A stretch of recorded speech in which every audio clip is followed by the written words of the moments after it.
Hey, it's Conrad Thompson, and you're listening to Everything Pro Wrestling. By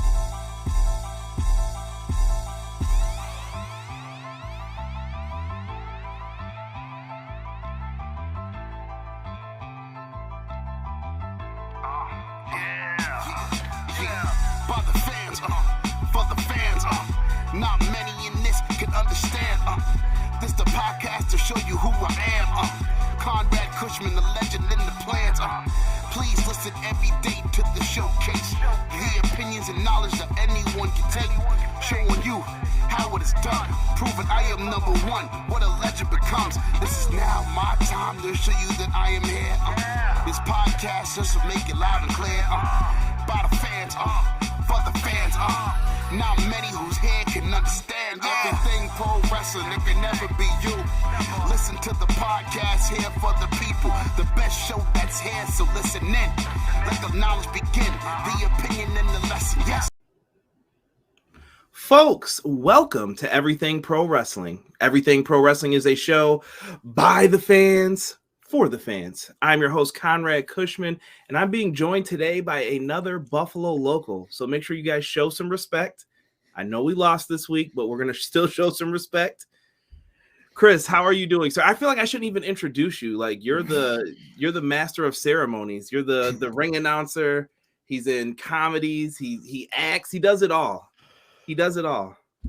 Yeah, well, first off, thank you for having me, and thank everybody for checking it out. And we already got people in the chat and everything, so that's awesome. And I am a Bills fan, but you know, in case somebody sees it, yes, I am wearing a Las Vegas Raiders shirt.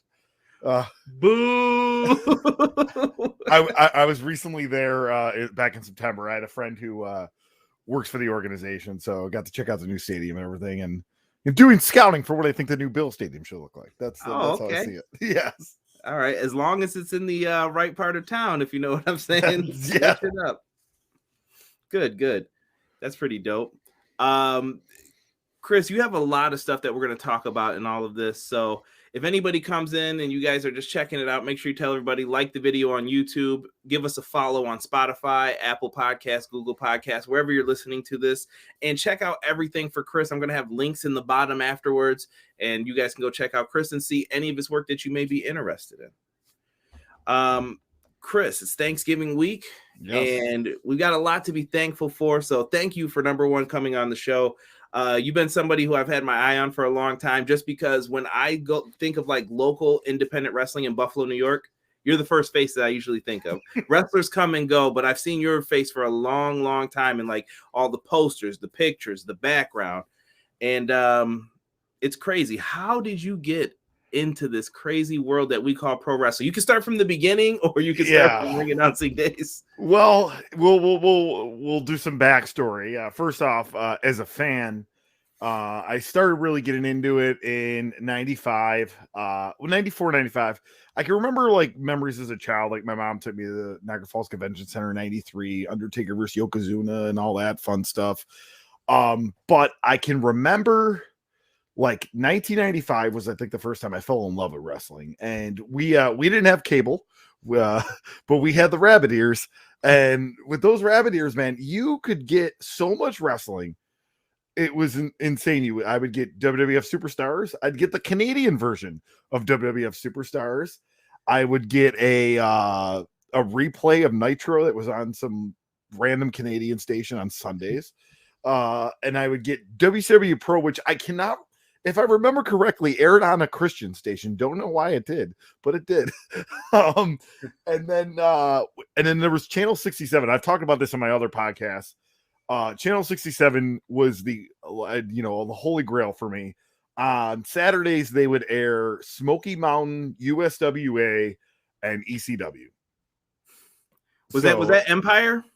We're talking local talk now. No. So Empire was on cable. So this was 67, also known as America One, WNGS.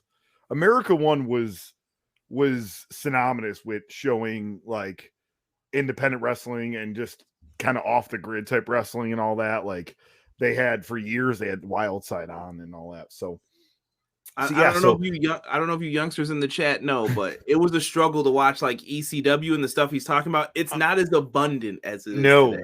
So it was just so cool to have like a Saturday filled with programming like that. But yeah, so no, I got in love, fell in love with wrestling and that. And I dabbled in playing football and lacrosse, but I'm no fool. I knew I wasn't really an athlete. And I really always wanted to get into wrestling. But I didn't know what I should do or what I want to do. Like, I grew up watching the announcers, but I think commentary guys like Tony Schiavone, Joey Styles, those were guys that kind of like, oh yeah, what they do is cool. So now I'm in college and I started a wrestling talk radio show. And while I'm also in college, I'm doing play-by-play for Buffalo State football, Buffalo State basketball. I'm doing, hockey as well. And I started doing this wrestling talk radio show, and we started to meet some people, and I met some people from the independent scene and kind of getting cordial with people. And we interviewed a lot of great people on that podcast. I remember one time said that was a radio show, but I interviewed people on that radio show. And then I graduated college in 2009. And 2010, some people I knew were like, hey, you want to get in wrestling? Give this guy your resume, come to this show. And I started going to MFW, Maximum Force Wrestling, which was ran by a guy named Primal Warpath, who did like an Ultimate Warrior-esque gimmick. And started getting in there, setting up chairs, and kind of was doing some very minimal ref spots. And then I saw a posting for Craigslist to be the ring announcer for BCW, which is Buffalo Championship Wrestling.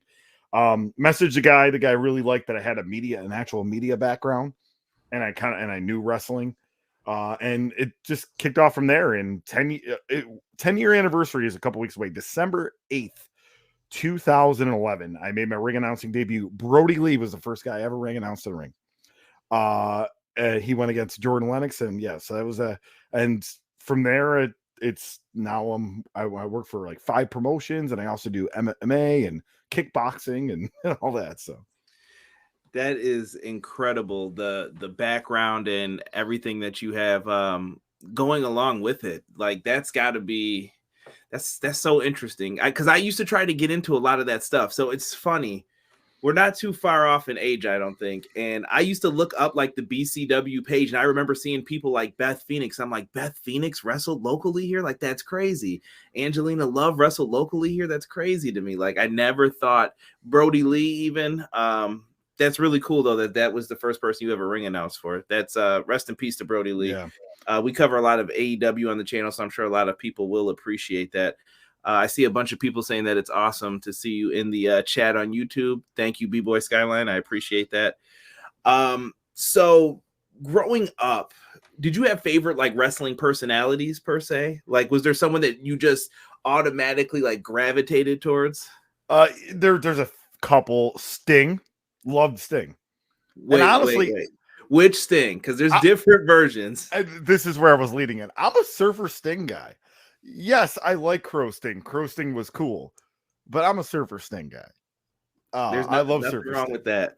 But Sting, Bret Hart was definitely one I really liked, and I think that had to do. There's this thing I brought it up before in another podcast. It's called border culture, and like you know it because we're very similar age, but a lot of people that live in border cities like Buffalo and Detroit and Seattle.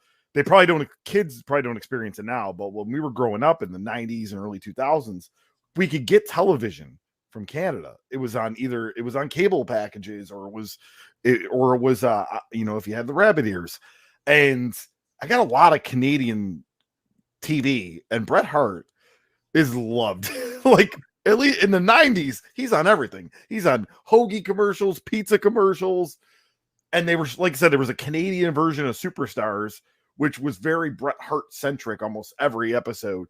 So got exposed to a lot of Bret Hart, and I dug it, So Bret Hart and Sting, and there are some others that, as time goes on, like Roddy Piper and Raven, and a few others, but Bret Hart and Sting were the first two to make me like, go, all right, wrestling's cool. Definitely. Here we go with the questions already. I'm gonna try to make these make sense, guys. So if I skip yours, I'm coming back to it. I promise. I'm gonna start from Azan's here. Azan wants to know, what's your favorite feud with Sting? So it's Surfer Sting era, and it's probably Vader. You know, you got White Castle of Fear, and those Sting Vader matches don't get talked about enough. It's honestly, I think it's Vader at his prime, and I think it's Sting just firing on all cylinders. I don't think a lot of people know, but I love like 1992 WCW. There was just something special about, I know the Bill Watts over the top rule. I hated that too. Like, no over the top rope, no jumping off the top rope stuff was kind of hot garbage. But when they did things right in WCW back then, it was really good. And I have fond memories of Sting versus Vader, like you said. And I forgot there was a match where Sting like hit the ring post. I just remember this as a kid. Like, I was so young, and he bounced off the ring post, and him and Vader would just go at it. It was such a great feud back then. When he gets him up for the vertical suplex, and it's such a big deal because like the whole match, Vader is just hammering and so crowd good. went nuts. Yeah, I even love like Cactus Jack back then. Flying Brian Pillman was one of my favorites as a kid too. He was just dope. B-Boy Skyline said, what are some of your best moments from Nickel City Con? Jordan from the Superhero Alliance, if you know who that is. So I've actually never been in Nickel City Con. I have performed comedy at similar, it was like Dragon Con, I think that was here a few years back in like 2015 or 14 or 15, but I've been in Nickel City Con, but I do know the Superhero Alliance. They're very cool. Probably some of the best cosplayers around with that, but they also do a lot of like charity events and all that, which is really cool. Yeah. Jordan's definitely a part of that. And I know actually a couple other people who are involved in it from like high school and stuff. And it's really cool to see people like just do that stuff for kids and everything else. I love it personally. Like, it's just a good thing to see in the local area. Let's talk some comedy. I know this is everything pro wrestling, but let's do it. We switch it up, man. So where have you performed stand-up comedy in our city here? Well, our city here, there's a lot. I've gotten to perform in some like bucket list venues, I guess you would say. Like I performed at the Trelf, which was really cool.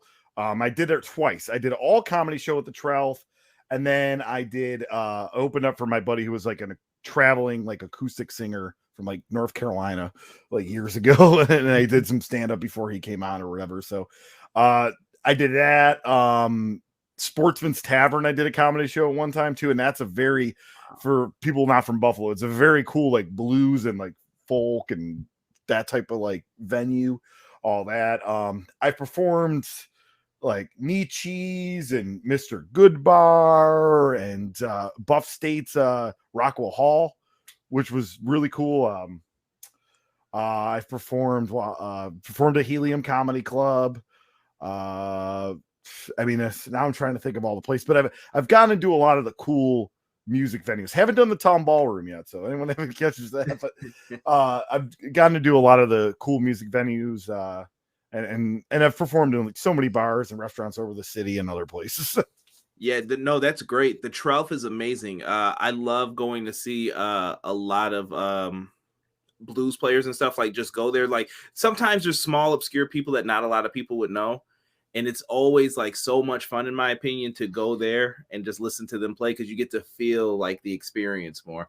It's like wrestling shows, kind of. You feel like the Ring of Honor has a different vibe than WWE, and Ring of Honor has a different vibe than going to your local indie. It just feels different. Like, you feel more up close and personal with people.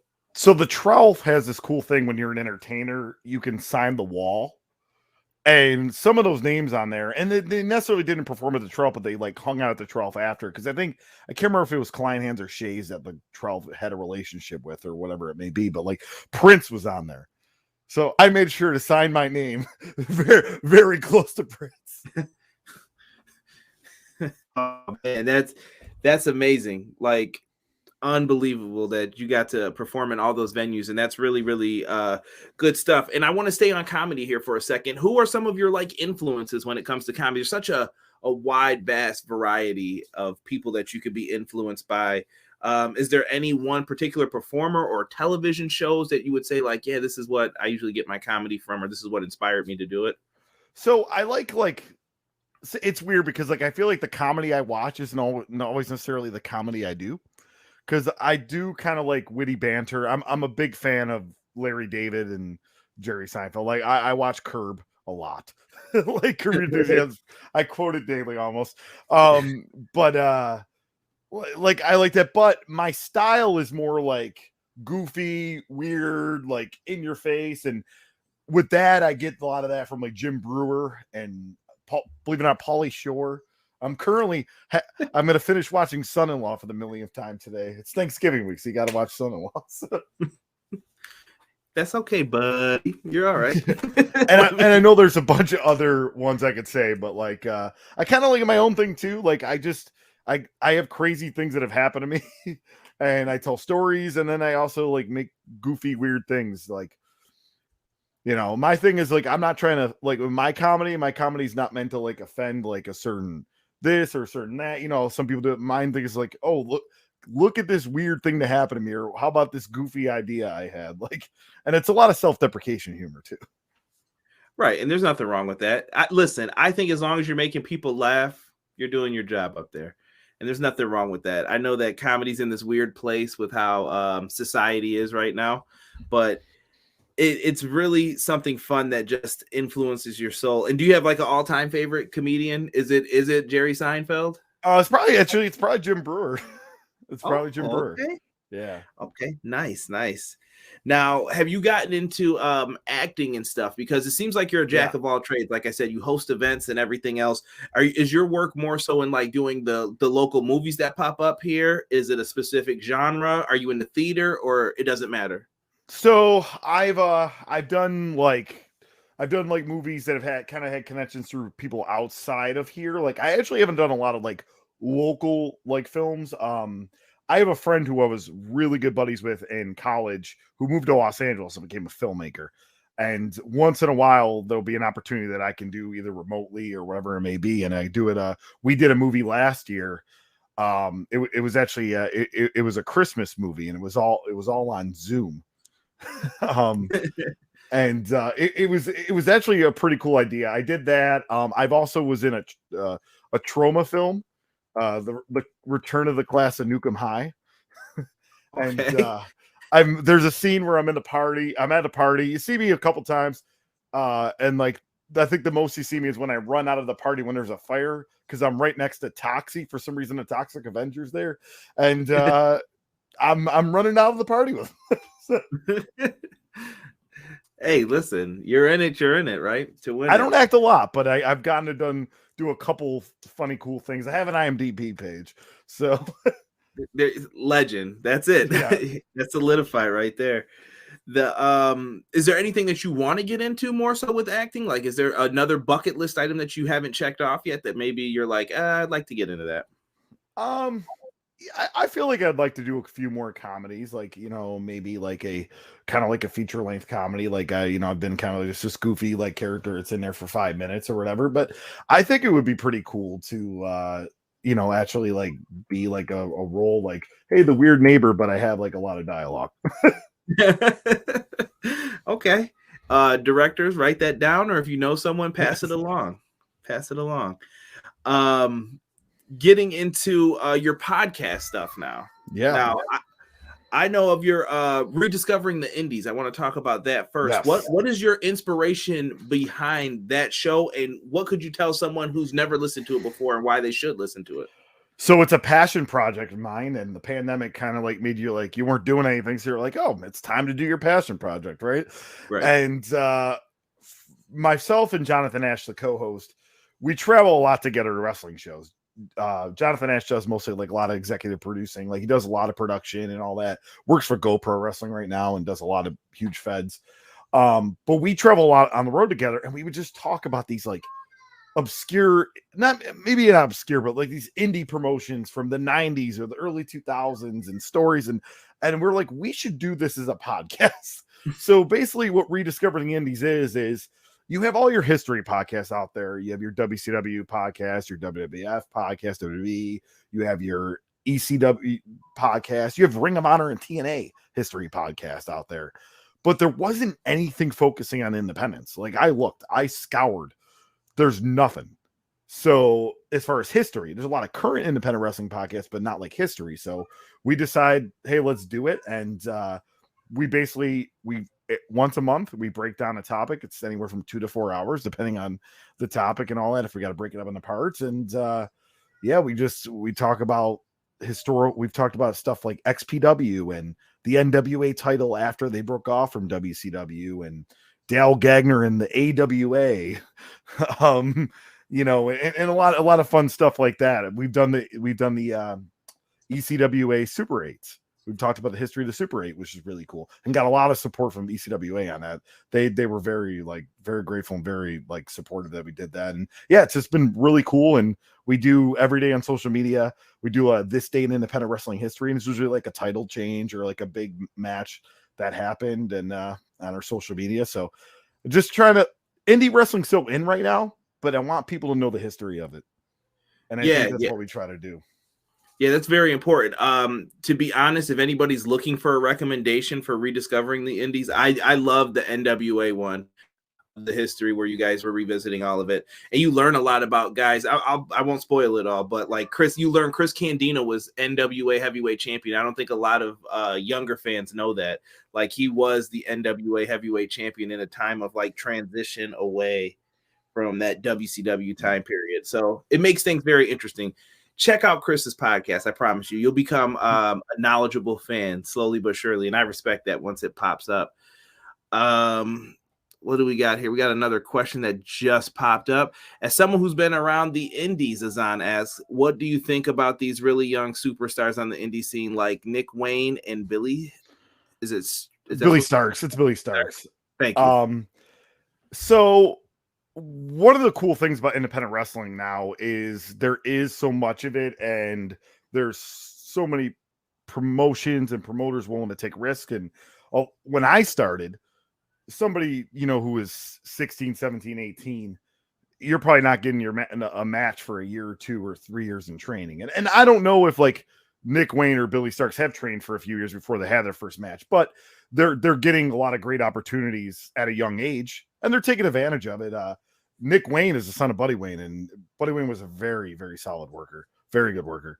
And Billy Starks is I think she's 17, and she's probably been in more super indies than most people have been having a 15-year career. So yeah, very there's a lot of great talent, as Chris was bringing up. There's so many people that you could watch on the scene today, and it'll sometimes boggle your mind how the person isn't signed or hasn't been given a look yet. And sometimes it's just that right moment, it clicks, and you're like, wow, everything came together for that person. So I would just say follow the independent wrestlers that you like, Azan, and support them too. Honestly, go out there and make sure that you're buying a t-shirt, that you're showing some love at a show. Go to the shows. That's what helps keep the shows coming into your town in that local area. Podcast advice. What advice do you have for a podcast or people doing podcasts, especially the wrestling genre today? Because I feel like we're in an oversaturated market. I've been doing this since 2015, 2016 on a consistent basis, and I feel like there's so many now. What can you do to stand out? I mean, what advice do you have for somebody? I think you want to go for a unique idea, right? You want to do your research before you start. Is this idea different than people? If you just start a raw recap, well, there's hundreds of shows doing it, and some that have been doing it for years, and they've built up a fan base. So when you're promoting it, what's going to get those people to leave the podcast they've been listening to for 4 years to go, oh, I'm going to listen to that guy's raw recaps? Go with something different. There is still a lot of untouched ideas out there. Think of what's unique. Like I said, there's TNA history podcast. Those do really good. It's stuff you wouldn't think. There's guys that I know that they just rewatch every Nitro. It's that type of stuff. You can find a unique idea, and just run with it. My advice as far as getting it out there would be social media hustle. And if you just put a Facebook status, hey, listen to my show, your friends will listen to it, but your friends are going to listen to it. You want people outside your friends to listen to it. So you got to be Facebook groups. I found Facebook groups were much much more important than I thought they would be. When I first started the Facebook group share, I just, for lack of better words, I spammed it a little bit. But it's, putting out the link in every wrestling related or podcast related Facebook group. And then I noticed, I looked at the chartable ranks and I'm like, whoa, like 3,000-4,000 over a week, like extra listeners. Like, so the biggest thing is honestly, like, have a unique topic and then hustle on social media. And that if you have a unique topic, it's going to also stand out on social media too. Chris Gullo knows what he's talking about, folks. Take your notes down. That was some free advice. I would also recommend be consistent too. Same day, same time. They know that they can always find you. It's always something good to get into. Now, you also work with Wrestlenomics. And I know some people may be saying, well, I've heard of that, but where is that from? Brandon Thurston is a local pro wrestler. I think he's still a pro wrestler here because everybody sees his name now associated with Wrestlenomics, and they don't know that, Chris, you're like one of the background people. You're involved in this as well. Yes. He's just not getting these stats by himself, guys. He's got backup people. So what can you tell me about your role with Wrestlenomics? Well, I will say this. Brandon does most of the heavy lifting. He is the spreadsheet master. He's constantly, doing his research to get the ratings out for all the programs, for Raw, SmackDown, AEW, Impact, Rampage, like I said, Dynamite. Even if there's any wrestling related stuff out there, he tries to get it all, the heels and stuff like that. So he's on top of that. He's on top of doing chart graphs and spreadsheets regarding financials of wrestling companies and TV rights deals. Actually, if you this Wrestlenomics coffee mug here, it has a breakdown of the television rights for SmackDown, Raw, and Dynamite. Where can you get that cup, Chris? So they're not for sale yet, but I've been trying to convince Brandon to put the Wrestlenomics coffee mugs on sale. So hopefully we'll have that. But so Brandon's doing a lot of I like to say he's the brains and the brawn of the operation, but I'll do a lot of social media sharing. Like, I'll do stuff on Facebook. I'll like share in the groups, like at the podcast. I'll do that for Wrestlenomics as well. Instagram and all that. And I'm his co-host on the Wrestlenomics radio podcast every Sunday, which we're part of the Post Wrestling Network, which is awesome. And yeah, so I kind of like, make it a conversation, bring up ideas from a fan, because I'll be the first to tell you, I'm not as smart as Brandon. Brandon's just got a million numbers on top of his head. And I'll kind of say it from a relatable thing, like, well, Brandon, what about this from this perspective or that perspective? And I think we have really good chemistry. I've known Brandon for a long time. We used to host another podcast together. So yeah. You and I really like the dynamic between you two when you're hosting it, because I feel like sometimes you can get too bogged down into the numbers, and then you kind of bring it back to reality from the things that I've seen with you guys together. Like, it's kind of like, hey, well, what about this fan perspective of it that you haven't mentioned yet? Like, are they completely wrong? And then usually Brandon will shut someone down with like illogical thinking or whatever they got going on. But I like listening to it. It helps just provide some in-depth background for when you're talking pro wrestling and you're trying to have an intelligent conversation about it versus I like this company and you don't. It's a very exciting time. Yeah.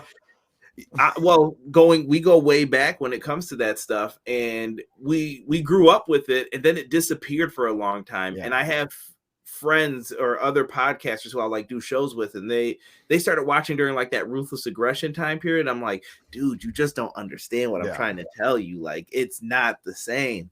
And they're just like, what happened to your love for WWE? Like, why don't you like it as much anymore? And I kind of try to explain how it used to be versus how it is, and then it slowly like has eroded away.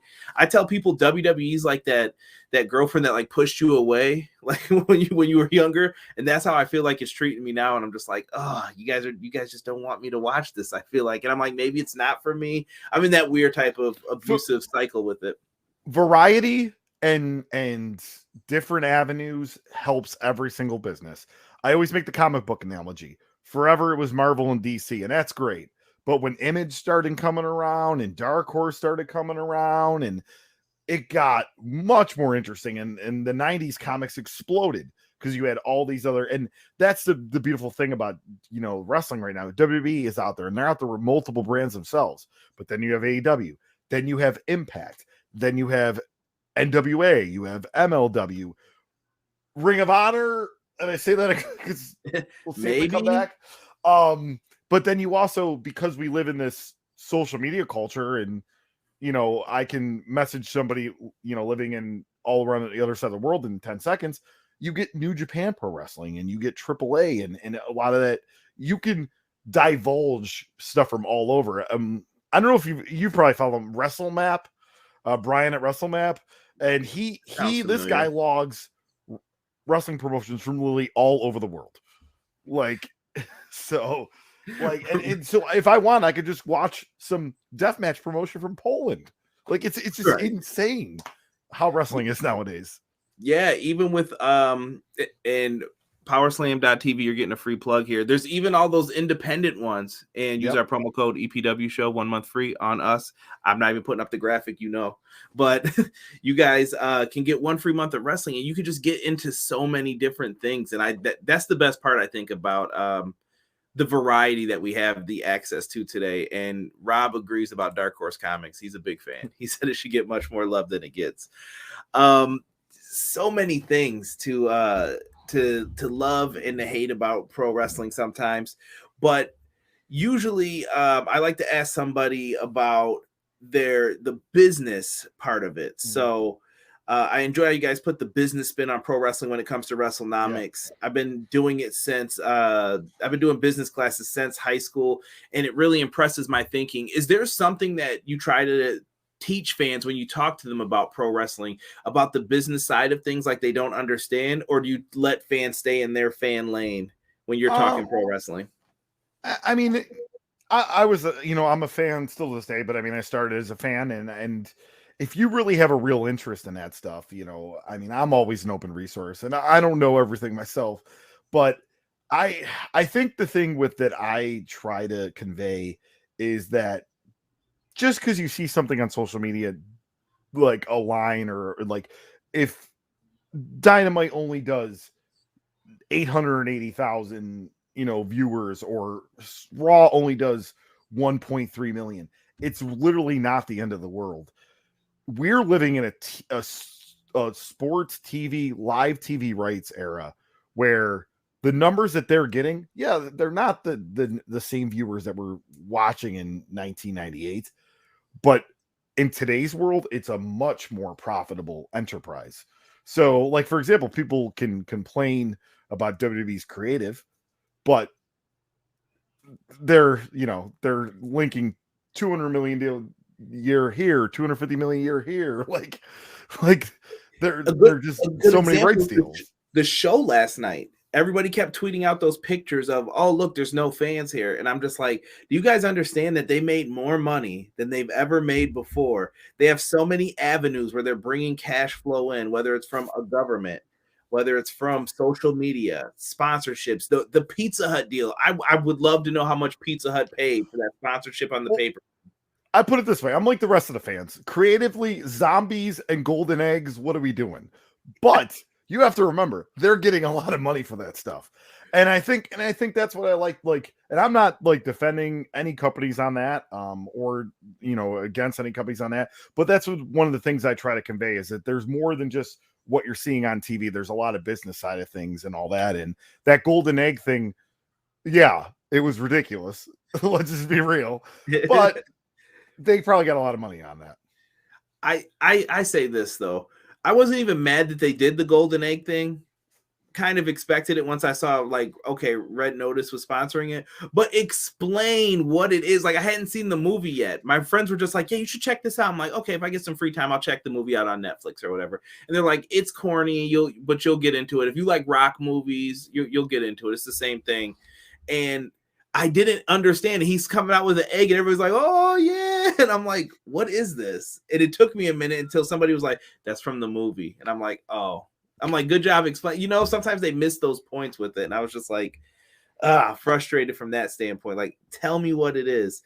And yeah, creatively, they may not be doing the best stuff right now, but they're making a lot of money. And that's what I guess it comes down to. It's a business at the end of the day. That's what I have to remind myself. It's business. That's what they have to do. Still not the most iconic egg at Survivor Series, though. The gobbledygooker will always win that one. Shout out to Hector Guerrero.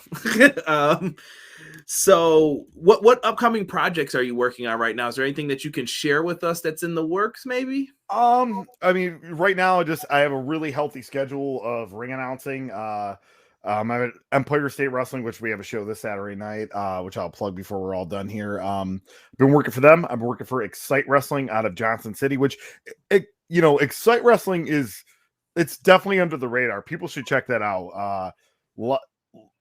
Because of where it is geographically, it's only a few hours from Buffalo, only a couple hours from Rochester, only a few hours from Philadelphia, New York, New Jersey. You get this like a genesis of talent from all over, and it's a really, really cool place. You got people like Bill Collier from this area, but then you got LSG from New Jersey and stuff. So I work for them. I work for NFW in New Jersey, run by Cody Jenny.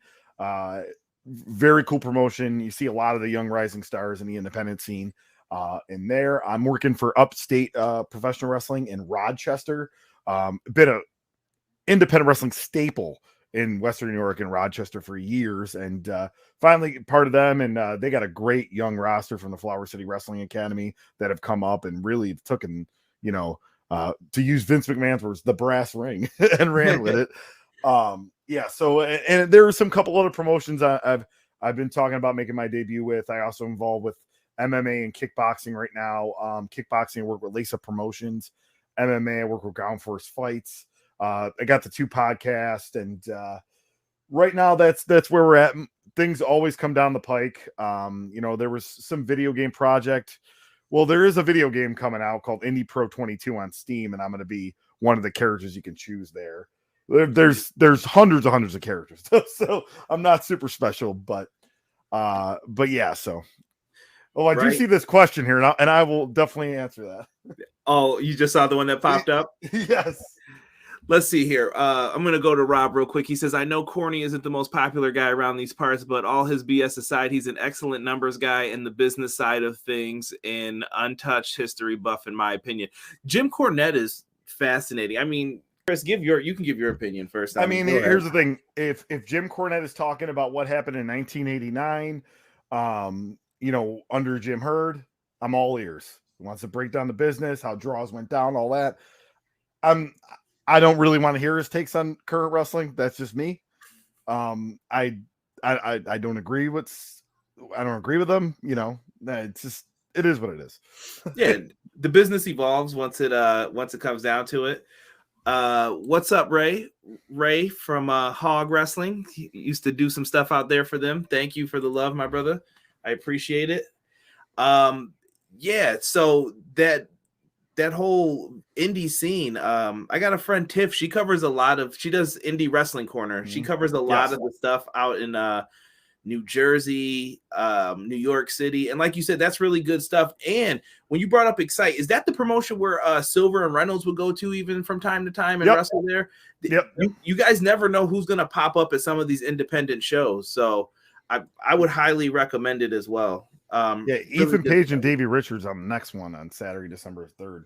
So, I haven't seen Davey in a while. I'm trying to think. I don't think I've seen him in anything other than MLW so far. So I may have to try to check that out. He was actually just at ESW back in October against Daniel Garcia in the main event. That was awesome. Yeah, Garcia's the man. I'm actually so happy for him to get this like spotlight shine on him. I just love that Buffalo wrestling is just. Or forget Buffalo, the upstate New York wrestling is just getting this light shined on them from like Brody Lee, Beth Phoenix, Angelina Love, like people who've all come through here, Butcher Blade. I could go on with all the names, but it's just so good. And I think there's so many people who are really good who haven't even been seen yet.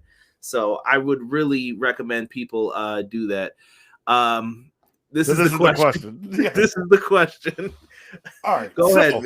This is all yours. Any thoughts on the XPW revival out in Rochester? So, give a little back history. I covered 9 hours of XPW on Rediscover the Indies. We did about a 9-hour deep dive, multiple parts, altogether 9 hours on XPW. Rob Black is a very, very interesting individual. Very much for lack of better words. Roster wise, match wise, it didn't look like the XPW that we all that we all know. Do I think like Rochester or this area was probably the best idea for him to start? Maybe not, because at the end of the day, he was a deathmatch promotion. They did crazy stunts. You can't do that in New York with the athletic commission. So I'm interested to see XPW when it runs in California, to see how that goes. Yeah, that's because they were West Coast back then. That should be crazy. XPW to me is that company that used to have a bunch of DVDs in FYE in the local store. And I'm like, $5. I'm like, what could go wrong with this? What am I watching? This is not like ECW at all. Yeah, that was crazy. He got in there. Like, and that's the thing. Like, so XPW was on Dark Side of the Ring, and Dark Side of the Ring did a good job, but there was some stuff that we covered that they didn't talk about that's just so interesting about. Like, so yeah, the DVD deal. WWE couldn't get into some places, and XPW was like in stores.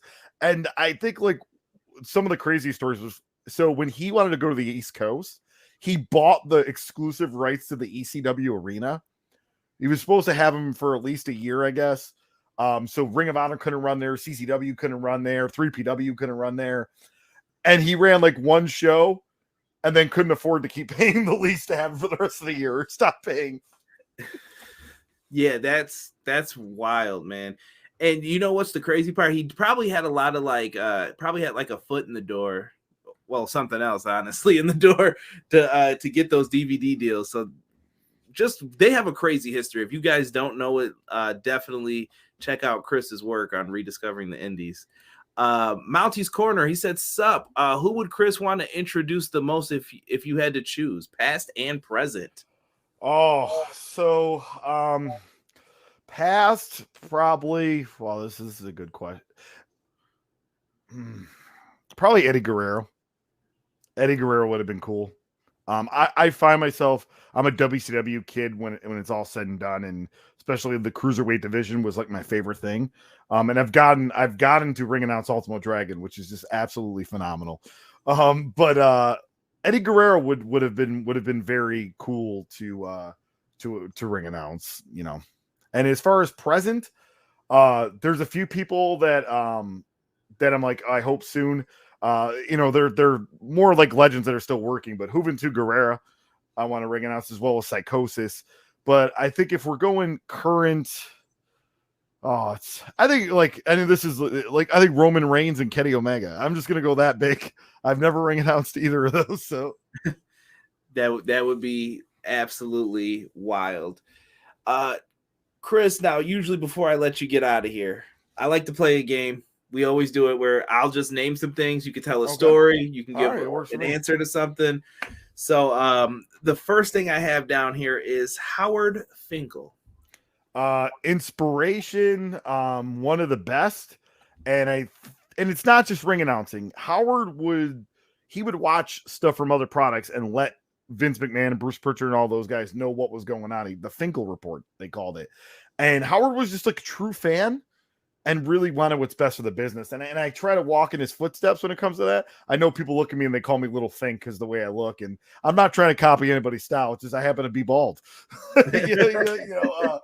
But Howard Finkel is one of my inspirations. Gary Michael Capetta, David Penzer are up there as well. Howard Fink was probably the best. Right. I'm going to pop in some questions here if they keep popping up. Mounty wants to know, did you announce Ultimo Dragon with all of his titles at once?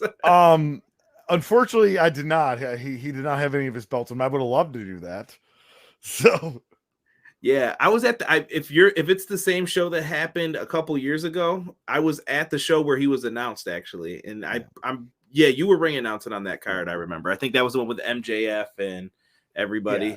So it was Ultimo Dragon teaming up with Cheech and Colin Delaney, 2 Infinity Beyond, versus 2 Butchers and a Blade, which was the Butcher and Blade from AEW, and then Bateman from Ring of Honor. So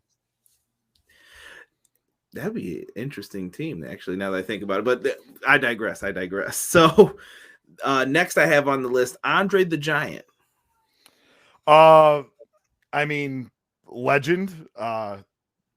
Would have been cool to meet him. Unfortunately, like he passed way too young, and but yeah, legend for sure. Karaoke song. If you were going up right now on stage, and you know why I'm asking this, it's only because I've seen a video. So, what would be your go-to karaoke song? The only song I get standing ovations with, weirdly enough, OMC, How Bizarre. Okay. If you ask anybody, they know it's my go-to. It's his jam. Kevin Bennett. Should have a contract for a television promotion. Kevin, yes, full disclosure, Kevin's a friend of mine, but if you've ever watched a guy wrestle, he should be wrestling on television every week. Kevin is friends with a friend of mine, and I think Kevin is one of the most dynamic wrestlers, and he's actually been on SmackDown. He's been on many shows, AEW Dark, I believe, as well. Mm-hmm. If you've never seen him wrestle, really good. Type in the remix Kevin Bennett. Really, really good guy. Like, I absolutely enjoy his stuff.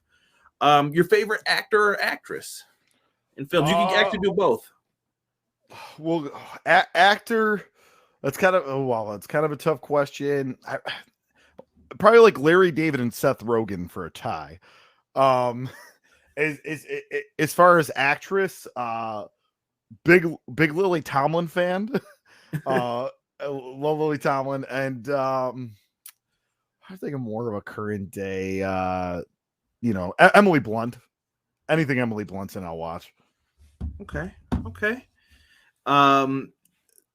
Next up, The Butcher and the Blade. I mean, like, first off, very happy for both those guys. But I'd like to consider them friends. They're great. They were always great to me. I've been on their podcast when they had a podcast. They do the wrestling at the Tid the Season event every year, and they've asked me to be part of that a few times, which is awesome. But great guys, happy for them. But I'd like to see them win some tag team gold in AEW.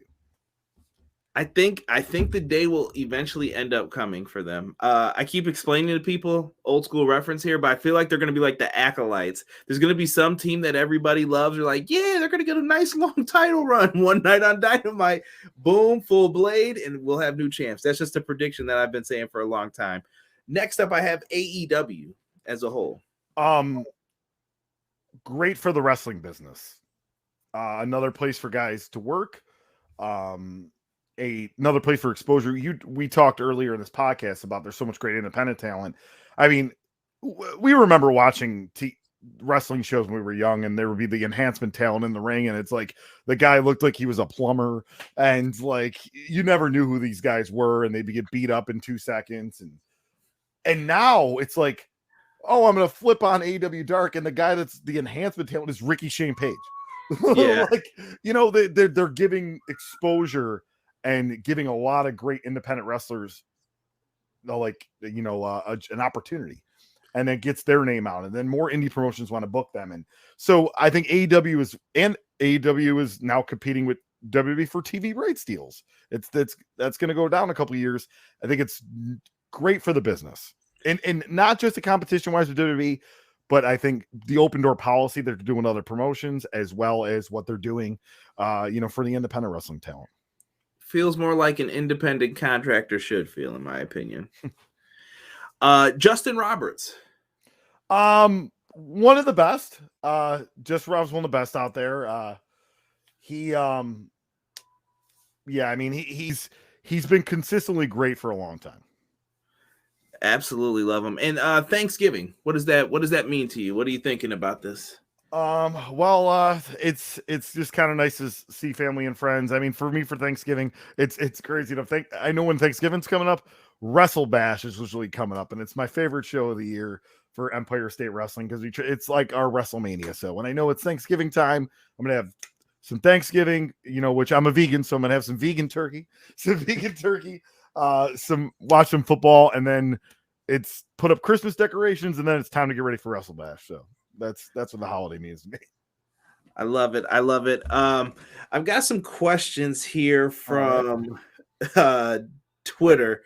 The first one comes from Super Beast at Monstrosity13. I was told, I hope they ask him about the time he ducked me in a game of Boggle. Shenanigans. So back in Pier 6 Wrestling, Super Beast, who was the Pier 6 Wrestling Heavyweight Champion. I think he still is. The company hasn't ran in like 7 years, but I think he's still the champion. He challenged me to a game of Boggle, and I accepted his challenge. I even bought Boggle, and he never played me. He always came up with excuses, and I always try to make the stakes interesting, and he would never agree to them. So that is a false question. Super Beast has been ducking me on Boggle. We've got the latest scoop here. When the grudge match happens, we'll try to see if we can stream it live here on Everything Pro Wrestling. I'll see if I can secure the rights for that. And somebody asked, with Chris being an anagram of I scroll, what social media platform do you find yourself scrolling through mindlessly? Probably Facebook. It's like, oh, that's interesting. Oh, it's right. Soon to be Meta. No. And Rob's got a question here. On the subject of Fink, I have an interesting question. What is your favorite and new announcement from him? My personal favorite is when Kane won the belt at the King of the Ring 1998. I was actually watching that show with you. Wow, I remember that day. That's good because there's so many. I mean, Austin winning the belt in 98 at WrestleMania is pretty cool event. Actually, because it's the anniversary that's been popping up. When WWF won, now listen, the Invasion storyline wasn't good. I'm not here to defend it, but when The Rock won and Team WF beat the Alliance, that was a pretty cool Finkel announcement. Yeah, that was. Fink's the man. Like, I just love the dude. Just he was just a staple of like what the old school WWF was, and the voice is iconic. I even laugh when I can't remember which one of the Good Brothers always ends up doing the voice. I think it's Gallows. He can do a great Howard Finkel impression, and it just makes me smile every time I hear it. But Chris, what do you have to promote coming up? If you want to put any of your podcast links out there, throw whatever you want at the wall so the people know where to find you. All right, so just currently upcoming this Saturday, Empire State Wrestling. If you're anywhere near the Western New York area, or it's worth the drive, Niagara Falls, New York, at the Frontier Fire Hall, ESW Wrestle Bash. I have the pleasure of ring announcing this event. In our main event, it's going to be Daniel Garcia, AEW's Daniel Garcia, defending his ESW heavyweight title against Kevin Blackwood, who just made his Pro Wrestling Guerrilla debut. So he's blowing up. He just moved to the West Coast. He's blowing up, but he's coming home for Thanksgiving, and he's going to try to become ESW heavyweight champion while he's at it. We also have the Elio DePaula Memorial Cup match, which it's in tribute to Elio DePaula, and it usually takes 6 stars in the independent scene in the area. And we got Vince Valor from Niagara Falls in that, Big Time Bill Collier, Facade, KTB, Josh Alexander, and Matthew Raywold, who you may know as Aiden English from WWE, is in that. We also got Tony Deppen versus Jay Freddy, Kevin Bennett versus Vinnie Moon. We have Jeremiah Richter versus Frankie Feathers for Frankie's ESW Interstate title. There is Danny Moe is going one-on-one with Christina Marie. And I know I'm forgetting some stuff. There's the team Jerk Cockett versus Team James Sega match going on, like Survivor Series style. And I feel like I'm forgetting. I should know the whole card. Tag team matches. Yes, Money Shot from the Pittsburgh area were rising against To Infinity and Beyond, and then PME, who you may know from AIW, going against the High Seas, Cheech and Cloud. Cloudy and Ando, and then of course To Infinity Beyond, Cheech and Colin going against Money Shot. So yeah, there's a lot of great matches for that. Also tomorrow actually will be the premiere of our last part of the NWA title from 2007-2017 on Rediscovering the Indies. So check that out. We're on Spotify, Google Podcast, Apple Podcasts, all that. But we break down the sale of the NWA to Billy Corgan and what all that entailed, and some interesting things. The Houston Wrestling Library was involved, and we also take a brief detour to Billy Corgan's Resistant Pro Wrestling, which was one of the first super indies that no one ever talks about. You should see how star-studded these shows were. But yeah, so we got that coming up, and then Wrestlenomics is every Sunday. You can find us on the Wrestlenomics feed. Patreon Wrestlenomics only $5 a month, and you get exclusive, not only emergency broadcasts, but you get the ratings before everybody else, and you get charts and graphs. It's only $5 a month, but every Sunday we have a new Wrestlenomics radio, which you can find on the feed or just find in any podcasting feed or through Post Wrestling. And then next week Saturday, I'll be at Excite Wrestling in Johnson City. And like I said, the Ethan Page will be there, Davey Richards will be there, and much more. So a lot of other stuff coming down the pike, but I won't just keep listing on and on. Make sure you guys check out Chris. But before we go, Rob has submitted another question. One more question: favorite dish at DePaulo's? I full disclosure, I haven't been there since I've been vegan for a couple of years. But before I was vegan, probably like some chicken parm. That seems like the layup answer. But that's what I would have said.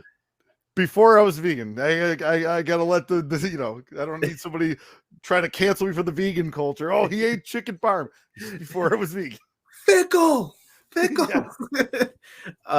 Yes, but definitely check out Chris and everything that he does. And I do want to say this. It was an honor to get you on the podcast today. I like supporting people from the local area, people who do wrestling. And like I said, go check out his comedy. Check out some of the movies he's been in. He's done a lot of stuff. And I think you're an inspiration for people who do want to get into media, entertainment, and things like that. So, Chris, thank you so much. And definitely worthy of a Hall of Fame induction going forward for all the work that you've done, man. So thank you guys so much. Make sure you check out Chris's links. They'll be down in the description below. And everybody for listening, thank you. And we will see you tomorrow with our review of AEW Dynamite. Take care, everyone. Everyday pro wrestling, they can never be you. Listen to the podcast for the people, the best show that's here, so listen in. Let the knowledge begin, the opinions, the lesson, yes. By the fans, for the fans, not many in this can understand, this the podcast to show you who I am, Conrad Cushman, the legend in the plans, please listen every day to the showcase, the opinions and knowledge that anyone can take, showing you how it is done, proving I am number one, what a legend becomes. This is now my time to show you that I am here. This podcast just to make it loud and clear. By the fans, for the fans, not many who's here can understand everything pro wrestling, they can never be you. Listen to the podcast here for the people, the best show that's here, so listen in. Let the knowledge begin, the opinion and the lesson, yes. Everyday pro wrestling, they can never be you. Listen to the podcast for the people, the best show that's here, so listen in. Let the knowledge begin, the opinions, the lesson, yes.